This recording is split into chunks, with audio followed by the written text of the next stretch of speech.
Amém? Quero mais uma vez orar por ele. Estenda a sua mão para cá. Pai querido, abençoamos mais uma vez a vida do Chiquinho, teu filho. Senhor, temos a honra e a alegria de tê-lo conosco mais uma vez por aqui, Senhor, durante esse tempo. E mais uma vez entregamos a vida dele, Senhor, diante de Ti, para que o Senhor possa usá-lo de uma maneira toda especial, assim como o Senhor sempre tem usado. Que o Chiquinho seja, Senhor, um canal do Teu fluir, do Teu recado para os nossos corações. Que o Senhor possa usá-lo, Senhor, de uma forma tremenda e gloriosa, para a honra e glória do Senhor. Nós oramos em nome de Jesus. Amém. Aleluia.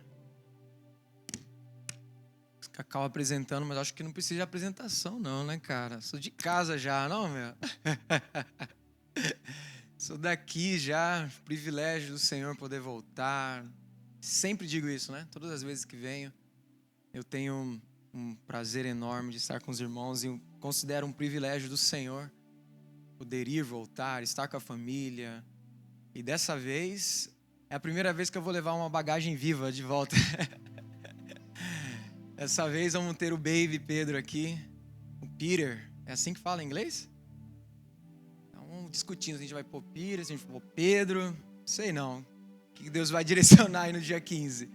Mas, privilégio demais poder ir, voltar, poder estar com os irmãos, ver os irmãos crescendo, ver a igreja florescendo e outros irmãos se agregando, igreja crescendo. Isso é muito bom, privilégio do Senhor muito grande para nós.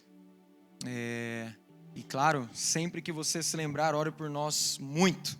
Precisamos muito das orações dos irmãos. Sei que você ora, sei que você clama ao Senhor, então se lembre desse índiozinho que vos fala. Que é necessário, precisamos muito da oração. Amém? Eu não sei se não é bem uma pregação, mas é uma reflexão que eu queria com os irmãos, não quero nem inclusive demorar muito. Mas tem um texto que tem me chamado a atenção há muitos anos. Inclusive foi uma ministração do meu discipulador, um tempo que nós tivemos de retiro. E um versículo muito pequeno, mas também que como que mudou uma chave na minha vida com o Senhor. Que está em 1 Coríntios capítulo 1 e o verso 9. Esse único versículo que a gente vai ler rapidinho. 1 Coríntios capítulo 1, verso 9. Talvez você já conheceu, talvez você já viu esse versículo, já leu. Mas ele é muito interessante. Aleluia. 1 Coríntios 1 e 9, quando você encontrar, diga amém. Amém, aleluia. Diz assim: fiel é Deus pelo qual fostes chamados para o que nós somos chamados? Para a comunhão de seu Filho Jesus Cristo, nosso Senhor. Um versículo tão pequeno, curto, simples, mas ao mesmo tempo muito profundo. Muito profundo. O versículo diz: fiel é Deus pelo qual vocês foram chamados. É como um propósito de vida do cristão. A comunhão com o Senhor. Estar com o Senhor. Dedicar tempo ao Senhor. Tenho para mim que esse é o principal chamado do homem. Que a comunhão no Senhor nos leva a conhecer ao Senhor e depois nos leva a honrar ao Senhor. Honrar ao Senhor, honrar uma pessoa é agradar uma pessoa, não é verdade? Por exemplo, se você quer honrar seu pai, sabe que seu pai gosta daquele bolo de laranja com chocolate, o que você faz? O bolo de laranja com chocolate. Isso é honrar uma pessoa, é agradar uma pessoa. E você só pode agradar uma pessoa se você conhecer o que ela gosta, sim ou não? Por isso a comunhão é importante. E, na verdade, essa é uma mensagem extensa minha, mas hoje eu vou ficar só na comunhão com Deus. Porque a comunhão com Deus nos leva a conhecer a Deus. Aí quando eu conheço a Deus, conheço o que agrada o coração do Senhor, eu honro ao Senhor. Chego num nível com Jesus que honrava o Pai em todas as coisas. Não é verdade? O ministério de Jesus foi pautado por honra ao Pai. Ele dizia assim: eu só faço o que vejo meu Pai fazer. Ele tinha uma intimidade, uma comunhão tão grande. Uma comunhão, um conhecimento do Pai, uma honra ao Pai tão grande, que ele só fazia o que via o Pai fazer. Ele dizia: eu estou no Pai, o Pai está em mim. E tudo o que ele fazia, o que ele falava, era fruto de uma comunhão com Deus. Comunhão com o Pai. Comunhão é relacionamento, é busca, é intimidade. E esse texto está falando do nosso principal chamado. Se tem um título para essa mensagem, eu queria deixar o nosso principal chamado. O versículo está dizendo: fiel é Deus pelo qual vocês foram chamados para isso. O versículo é muito simples, muito claro e muito reto. Se você foi chamado para alguma coisa, tenha em mente, você foi chamado para comunhão com Deus, para estar com o Senhor.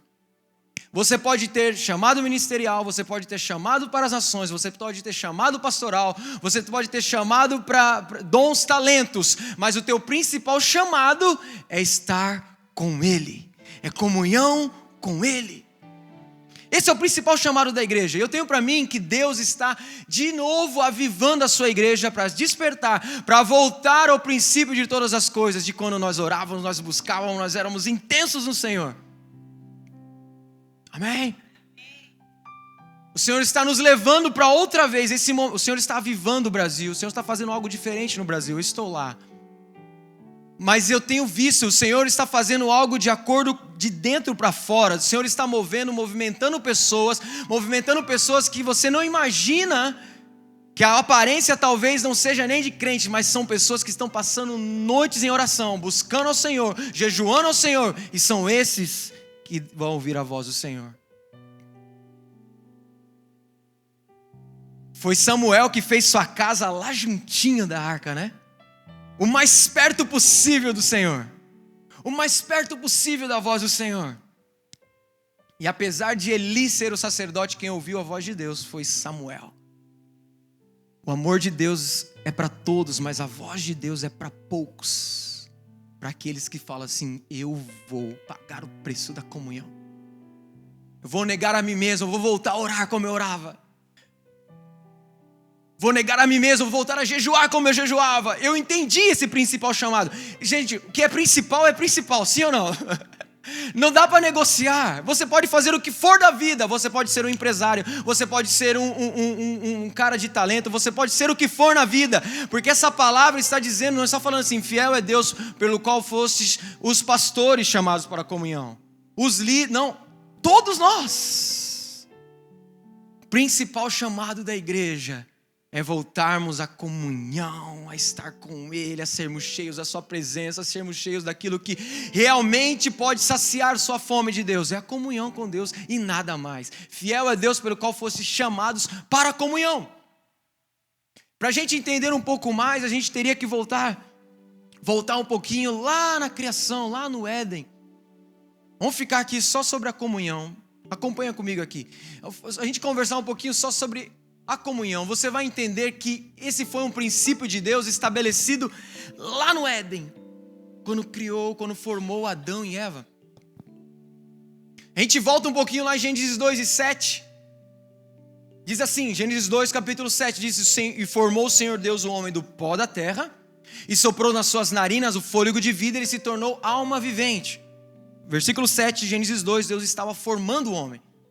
No verso 8, um versículo depois, diz que o Senhor Deus criou um jardim no Éden. Versículo 8. Aí o verso 15, Deus dá uma ordem e fala assim: tomou o Senhor Deus o homem ao qual tinha formado e colocou no jardim do Éden para o cultivar e guardar. Desde esse princípio, desde esse momento, Deus estava estabelecendo um princípio para a vida do homem.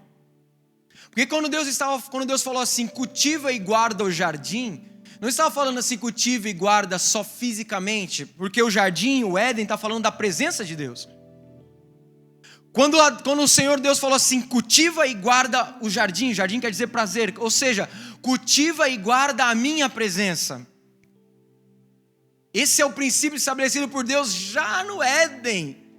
Quando você e eu fomos criados, o princípio de Deus sempre foi para a comunhão. Você foi criado para cultivar e guardar a presença de Deus. Você não funciona longe disso. É um princípio de Deus para nós.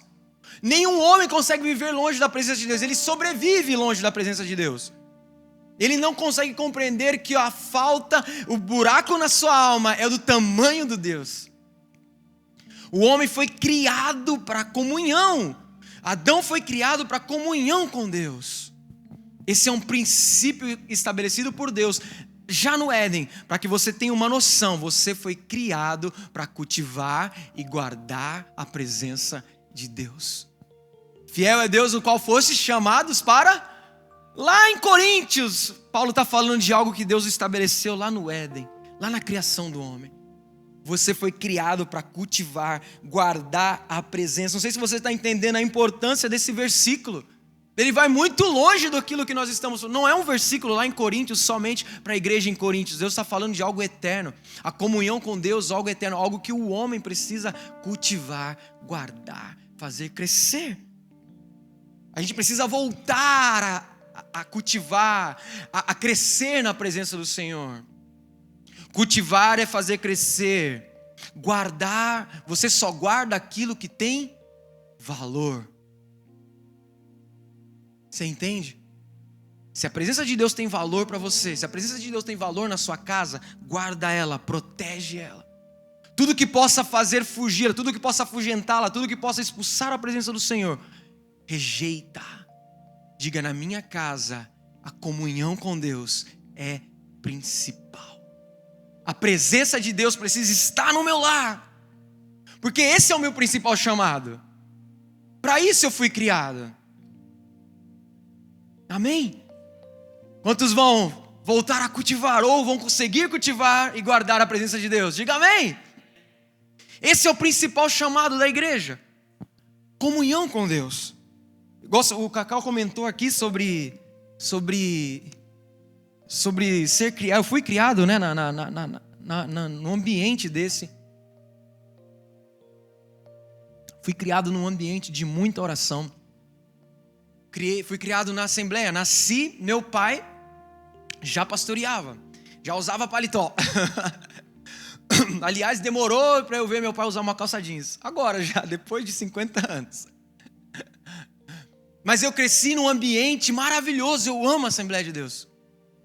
Cresci num ambiente maravilhoso onde os irmãos oravam muito.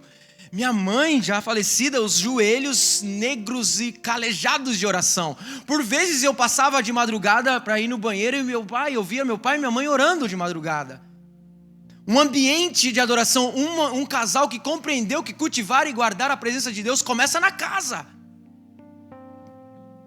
E isso vai tomando você, isso vai tomando seus filhos, isso vai marcando a alma dos seus filhos. É impossível eles cedo ou tarde voltam para o Senhor. Podem estar fora, mas eu quero dar uma palavra para vocês. Se seus filhos estão longe do Senhor, eles vão voltar em nome de Jesus. Porque a presença do Senhor muda ambiente, a presença do Senhor muda pessoas, a presença do Senhor trabalha e quebranta os corações. Um ambiente maravilhoso de oração, de jejum. A gente estava quase todos os dias na igreja e buscando ao Senhor. E eu fui criado naquilo ali. É impossível você não amar aquilo, porque aquilo é o que satisfaz a tua alma. E cantávamos, e era vigília, e era locais que você não tinha luz elétrica, mas é lá que você é forjado. Na comunhão com Ele. Quando você cultiva, faz crescer e guarda a comunhão com Ele. Umas músicas antigas, eu gosto muito das músicas novas, eu faço músicas novas, aliás, Deus está falando conosco ainda. Mas muitas músicas antigas que marcaram os nossos corações. Não é verdade? Então são esses ambientes que o Senhor proporciona que você não esquece nunca mais. Tinha uma canção antiga, estamos na presença, está alto, né? Estamos na presença do Senhor. Outros conhecem? Sentimos a presença dos milhares de anjos seus. Vamos juntos a Jesus adorar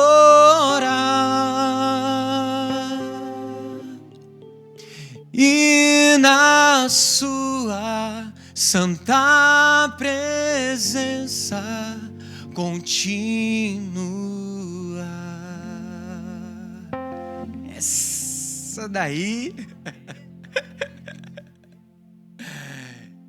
já virou igreja. Pegou fogo. Cara, esses ambientes, você precisa voltar a clamar por esses lugares. Não fala de um ambiente de 4 paredes, fala de um ambiente de adoração. Sabe, você precisa... Salmo 42, assim como a corça suspira pelas fontes das águas, assim eu suspiro pela tua presença. Minha alma suspira por ti.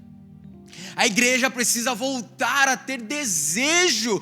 Meus irmãos, não é normal você não ter desejo pela presença do Deus Altíssimo. Não é normal você conseguir passar uma semana sem orar, sem cantar, sem ler a palavra. Não é normal. Eu vim aqui te sacudir em nome de Jesus. Volta para o teu principal chamado.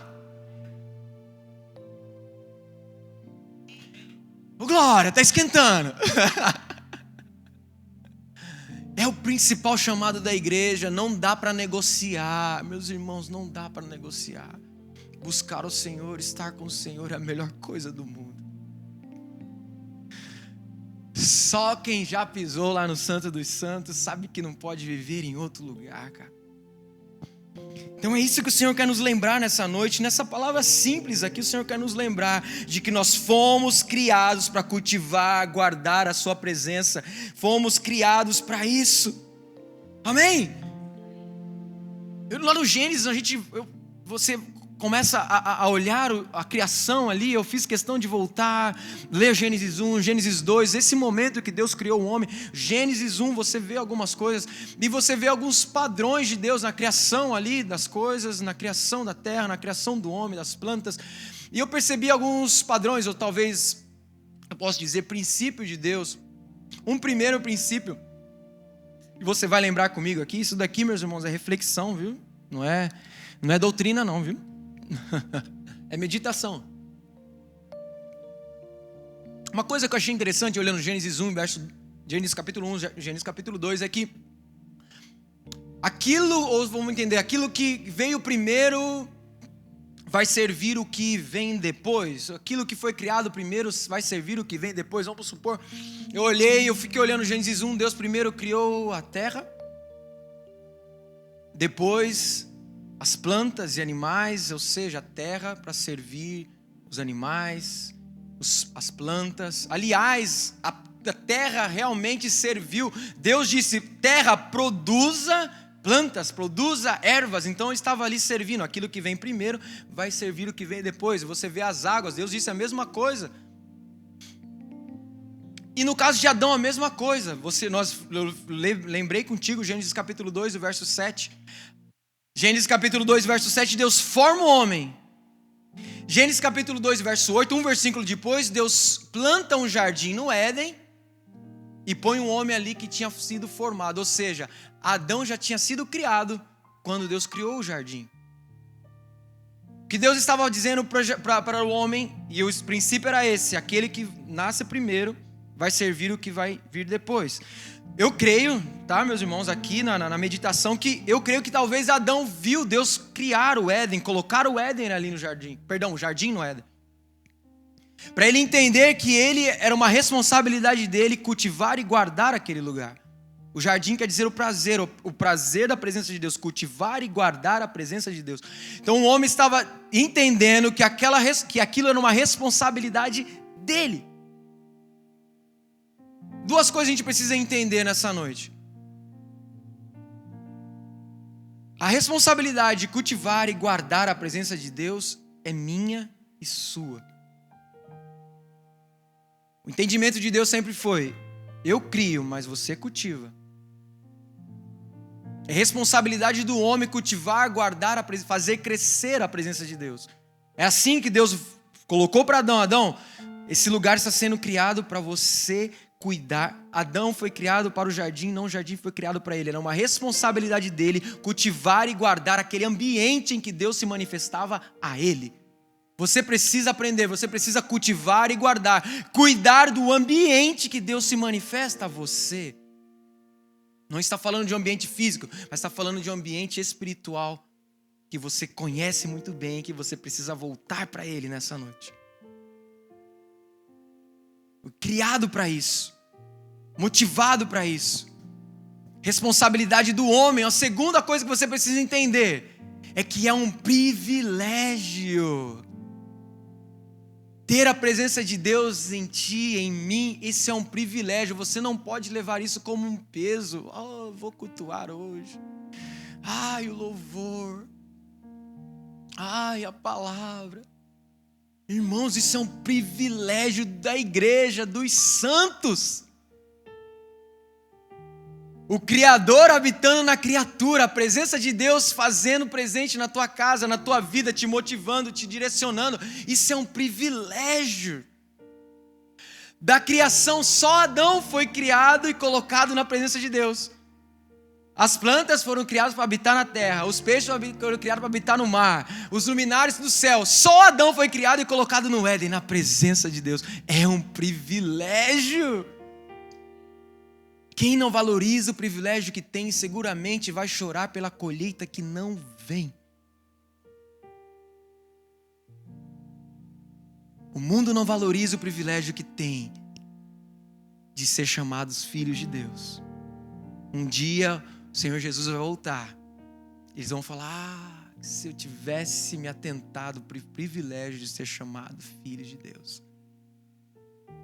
Somos filhos, você precisa entender, é um privilégio, Ter a sua presença, ter a presença de Deus, viver o Senhor habitando em ti, é um privilégio da igreja. Você não pode de forma alguma ignorar isso que é uma bênção do Senhor na nossa vida.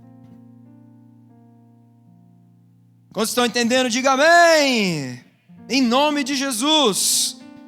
Essa sempre foi a ideia de Deus. Nós somos criados para cultivar, guardar o prazer da sua presença. Aleluia. Somos sua casa, sua habitação. A iniciativa sempre foi de Deus. Eu olho para esse texto, eu começo a olhar Deus criando o homem, colocando o homem na sua presença, buscando comunhão com o homem. Aí você olha Gênesis, você olha o texto, você olha o Senhor sempre buscando relacionamento com o homem, sempre buscando comunhão com você. É a iniciativa dele, ele quer estar contigo. O Pai quer estar contigo, você não está entendendo. O Pai deseja estar contigo. Os olhos do noivo estão sempre voltados para a noiva, nós somos a noiva de Cristo. Sabe por que a presença do Senhor está aqui? Porque Ele ama a sua igreja, Ele ama você. Os olhos de Cristo estão voltados para cá, porque a noiva está reunida. Ele está olhando, a iniciativa é dele, mas muitas vezes a negativa é nossa. Não negue, volte a buscar o Senhor, volte a orar, volte a se esforçar nisso, porque esse é o teu principal chamado. Fiel a Deus, no qual foste chamados para comunhão, para estar com Ele, para andar com Ele. Amém? Não vou demorar, já estou encerrando, meus irmãos. Ia ser muito simples e muito direto para isso. Um outro padrão que eu vejo na palavra, ali no Gênesis, e você pode ir comigo aqui e tentar entender tudo isso. Se eu não conseguir te entender, se eu não conseguir te explicar, o Espírito Santo vai explicar. Brincadeira. Mas eu achei interessante algumas coisas, eu gosto, isso que é legal, você precisa pegar a palavra e meditar na palavra, e tirar aquilo que está te ensinando, amém? Faça isso. Isso é muito bom, abre os olhos espirituais para aquilo que o Senhor está falando. Então uma das coisas outra coisa que eu vi ali no Gênesis acontecendo é que Deus primeiro, vamos tentar entender, Deus primeiro criou ou proveu casa ou moradia, depois o morador. Vamos lá, olha para mim com esse olhar de sério, para vocês tentarem entender, vamos lá. Deus primeiro proveu casa, moradia, depois o morador, vamos lá. Deus primeiro criou os céus, Gênesis 1 foi isso. Primeiro ele separou as águas e disse, há uma expansão, e aquela expansão ele chamou o céu, Gênesis capítulo 1. Depois veio os luminares, ou seja, Deus primeiro proveu uma casa, depois os luminares, as aves que iam morar e habitar no céu. Como criança, viu, meus irmãos? Vamos lá, vamos pensando aqui comigo. Depois Deus criou o mar, casa, moradia, depois os peixes. Deus primeiro criou moradia, depois o morador. A terra da mesma forma. Deus primeiro criou a terra, depois os moradores da terra, os animais, as plantas. Achei interessante pensar dessa forma. Se você olhar Gênesis 1, está bem assim, meus irmãos. Deus primeiro criou os céus, depois os luminares, a casa. O morador, quando nasceu, já tinha casa. O morador, quando nasceu, já tinha moradia. Princípios de Deus, padrões de Deus que você vai olhando no Gênesis. Mas aí você olha a criação do homem, parece que inverteu a situação. Parece, Senhor, eu fiquei olhando esse texto, eu falei, Senhor, o que aconteceu aí? Alguma coisa aconteceu aí. Porque Deus criou, o Gênesis, eu li, fez questão de você ler. Gênesis capítulo 2, verso 7, Deus cria o homem primeiro. Gênesis 2 e 8, Deus cria o jardim para ele habitar. Aí ficou incoerente. Parece que Deus criou primeiro o morador, depois a moradia. Falei, Senhor, o que está acontecendo aqui? Ficou incoerente isso. Porque a gente entende isso, né? Deus criou Adão, mas o que Deus, o padrão de Deus era primeiro a casa, a moradia, depois o morador. Aí o Senhor falou comigo, cara, você não está entendendo, vou te dar um peteleco na cabeça. Porque na verdade, desde o Éden, presta atenção, Deus já estava apontando para Cristo. Desde o Éden, Deus já estava apontando onde realmente Adão seria a casa. Nós seríamos a sua casa. Hoje, na nova aliança, não sou eu que habito no Éden, é o Éden que habita em mim. Hoje, na nova aliança, não sou eu que habito na presença de Deus, é a presença de Deus que habita em mim. Então, sim, Adão realmente não era o morador, ele era a casa de Deus. Desde o Éden, Deus estava apontando para a nova aliança, falando assim, eu quero habitar em você, você é muito importante. 1 Coríntios 6:19, não sabeis vós que sois santuário, templo do Deus Altíssimo, o Espírito Santo habita em vós. É um privilégio, cara. Espírito Santo morando em ti, te enchendo, te avivando, te levantando todas as manhãs e te despertando. Mano, vamos buscar ao Senhor. Eu não sei se vocês estão entendendo, mas eu espero que o Espírito Santo te ajude a essa palavra simples, te despertar. O Senhor está despertando a sua igreja outra vez, alinhando o nosso foco para aquilo que é mais importante, a comunhão com Deus. Fiel é Deus no qual fosse chamados para a comunhão. Esse é o mistério que esteve oculto, né? Durante séculos, por séculos, por séculos. Cristo em vós, Cristo em ti, Cristo em vós, a esperança da glória. Aleluia. Isso precisa encher teu coração. Você precisa tirar os teus olhos das adversidades, das dificuldades e falar, cara, eu vou voltar a buscar ao Senhor. A comunhão com Ele é a coisa mais importante da vida de uma pessoa. Buscar ao Senhor é a coisa mais importante de uma pessoa. Eu já vou encerrando. Sabe, o Senhor tem nos despertado a isso. Ali, inclusive em São Vicente, pastorei os jovens ali, a gente tem tentado que esse chamado, ele faça sentido nas nossas vidas. E eu vejo o Senhor despertando a igreja aqui também. Eu tenho vindo aqui várias vezes e eu vejo os irmãos se despertando a orar, se despertando a buscar o Senhor. E esse é o caminho. Não tem outra forma, não tem outra. Não dá para inventar a sétima maravilha. Não dá para inventar a roda. A igreja caminha debaixo de oração. A igreja caminha debaixo de clamor. A igreja caminha no poder do Espírito Santo de Deus. A tua casa vai caminhar cheio do Espírito Santo de Deus. Você não pode negociar a comunhão com Deus. Isso é muito sério. Lares estão sendo destruídos porque estão esquecendo do principal chamado: comunhão com Deus. E nós, homens, los hombres, los machos, é nossa responsabilidade como sacerdotes. Nossa casa precisa cheirar incenso, busca. Nossa casa precisa ter quem entra lá precisa sentir o incenso da glória de Deus. A presença de Deus. A gente precisa ir na tua casa e ninguém mais querer ir embora, de tão palpável que é a presença de Deus naquele lar. Então eu tenho certeza que Deus está convergindo de volta todas as coisas, para voltarmos ao princípio de todas as coisas. Quando Adão buscava o Senhor, tinha comunhão com o Senhor diariamente. É esse nível que o Senhor quer nos fazer voltar, e nos atentarmos para um versículo tão simples, mas tão profundo. Voltarmos à comunhão de volta. Voltarmos à comunhão, não negociarmos o tempo de oração, não negociarmos o tempo de busca. Eu tenho para mim que o Senhor está fazendo de volta, restaurando o prazer pela presença de Deus. Porque quando Deus criou, o homem foi criado, o Éden, a presença de Deus, o céu, a presença de Deus. Mas Deus fez questão de colocar no jardim do Éden, uma das conotações, dos significados é prazer. Então quando Deus estava falando assim, você vai cultivar e guardar não só minha presença, mas o prazer da minha presença. Quantos têm perdido o prazer na presença do Senhor? Amar a presença do Senhor, como diz Salmo 84. Como amo os teus átrios, ao Senhor dos exércitos, como amo o teu templo, ao Senhor dos exércitos. Voltar o prazer, porque uma das coisas, meus irmãos, se você começar a perceber que você está perdendo o prazer nas coisas do Senhor, é essa palavra que eu quero te dar.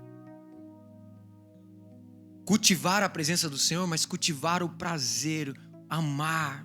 Se você começar a perceber que você está se tornando algo mecânico, não é fruto de um prazer de estar na sua presença, abre bem os teus ouvidos espirituais nessa noite.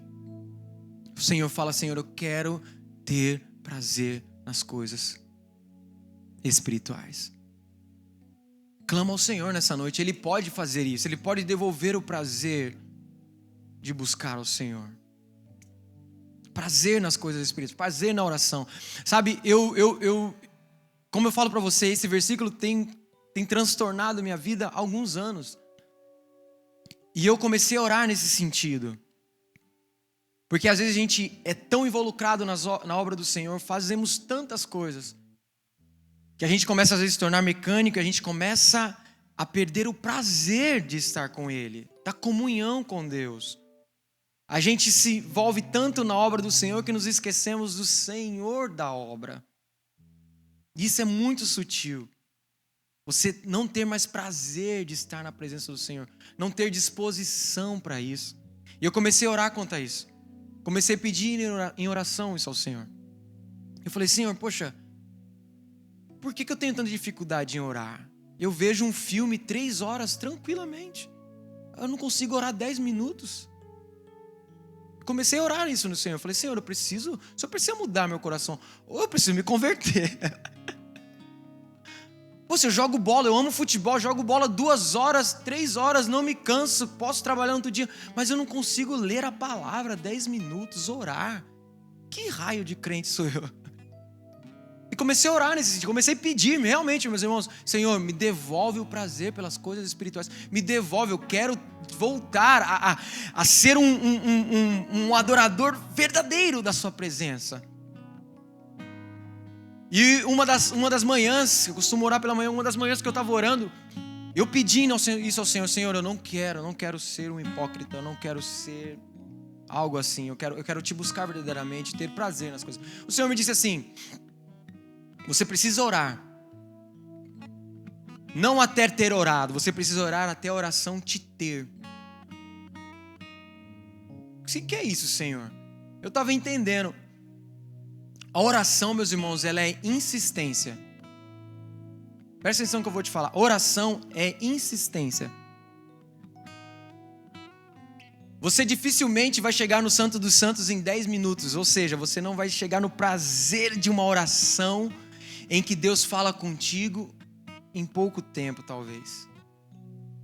Então Deus estava falando comigo, cara, você precisa insistir na oração. Enquanto você não sentir a manifestação da minha presença, não sai daí. Então a oração é algo que você precisa insistir. Senhor, eu quero ter prazer na oração. Sabe por quê? Porque a nossa alma, emoção, vontade e intelecto, ela está se convertendo, está sendo santificada. O espírito está pronto, a carne é fraca, mas o espírito é pronto, como disse Jesus. Mas a tua alma, ela precisa ser disciplinada a orar. Então oração é insistência. Se você começou a orar, e vem situação, e toca o telefone, e vem a preocupação, insiste, fica aí orando. Fica mais um pouquinho. Para chegar no prazer de volta da presença do Senhor, é necessário insistência. Requer tempo. Então, se você quer recuperar o prazer de estar com o Senhor, um conselho que eu te dou: investe tempo na comunhão com Deus. Volta a orar, volta a gastar. Seja disciplinado. Eu vou colocar 10 minutos para orar, 15 minutos para orar. Seja fiel nisso. E a sua alma vai voltar a ter sede de Deus. Ter sede da sua presença. Isso é comunhão. E um segundo conselho, concluindo aqui, sobre oração, sobre comunhão com Deus. Quando nós cultivamos, guardamos sua presença. Quando nós somos intensos na busca do Senhor. Quando nós atentamos para esse versículo tão pequeno, mas tão profundo. Fomos chamados para a comunhão. As coisas começam a acontecer. Deus começa a destravar situações. Deus começa a responder oração. Deus começa a fazer. Muitas coisas não acontecem porque nós deixamos de orar. Muitas coisas não acontecem porque nós negociamos esse princípio da comunhão com o Senhor. Preste muita atenção no que eu vou te dizer, cara. Você não deve, não pode reclamar daquilo que você não ora. Você não deve, não pode reclamar daquilo que você não ora. Jesus disse, João 14, se pedirdes alguma coisa em meu nome, eu farei. Então, se você realmente quer que as coisas se resolvam, ora. Ou seja, muitas vezes nossas reclamações e murmurações só revelam um coração murmurador, um coração... Porque a gente não quer resolver, porque se a gente quisesse resolver, a gente orava. Porque Jesus está falando que se nós orarmos as coisas vão se resolver. Você está entendendo?